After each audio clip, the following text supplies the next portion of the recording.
दिशा पाटनी के घर firing case में 2 नाबालिग आरोपी भी गिरफ्तार किए गए हैं। इसी से जुड़ी हुई एक रिपोर्ट आप देखिए।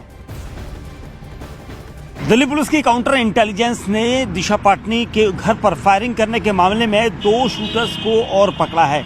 ये दोनों शूटर्स नाबालिग हैं और उसके बाद इन लोगों को इस वक्त इसी सेंटर पर रखा गया है। ये यूनिट जो काउंटर इंटेलिजेंस के यहाँ इनसे पूछताछ की जा रही है।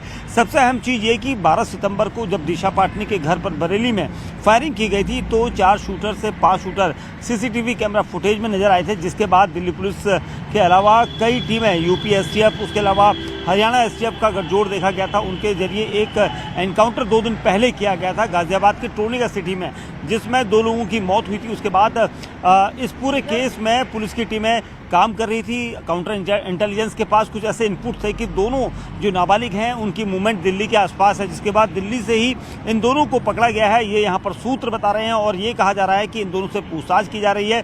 सबसे अहम चीज़ इस केस में यही था कि क्योंकि जो शूटर्स थे वो सभी एक पेट्रोल पंप पर नजर आए थे, पेट्रोल भरवाते वक्त नजर आए थे और ये पेट्रोल पंप जहाँ पर था वहाँ पर 4 लोगों की मूवमेंट दिखाई दी थी, जिसके बाद दिल्ली पुलिस की काउंटर इंटेलिजेंस ने कोशिश की थी इस फुटेज के जरिए उन तक पहुंचने की, जिसके बाद दिल्ली में उनकी मूवमेंट थी और ये कहा जा रहा था कि दिल्ली से वो शायद बाहर की तरफ फरार होना चाहते हैं, क्योंकि अभी तक वो कहाँ के रहने वाले हैं इसको लेकर खुलासा नहीं हुआ है। लेकिन ये दोनों नाबालिग काफ़ी तेज़ थे और इन्होंने फायरिंग को अंजाम दिया था या नहीं, ये भी यहाँ पर पूछताछ की जाएगी। सबसे अहम चीज़, क्योंकि दोनों पर 1-1 लाख का इनाम यूपी सरकार की तरफ से है, क्योंकि शूटरों पर 4 शूटर्स पर दिल्ली यूपी सरकार ने 1-1 लाख का इनाम रखा था और ये कहा था कि इन दोनों को जल्द से जल्द पकड़ा जाए। जिसके बाद यूपी एसटीएफ के अलावा दिल्ली पुलिस की काउंटर इंटेलिजेंस भी इस पूरी नेटवर्क को खंगाल रही थी।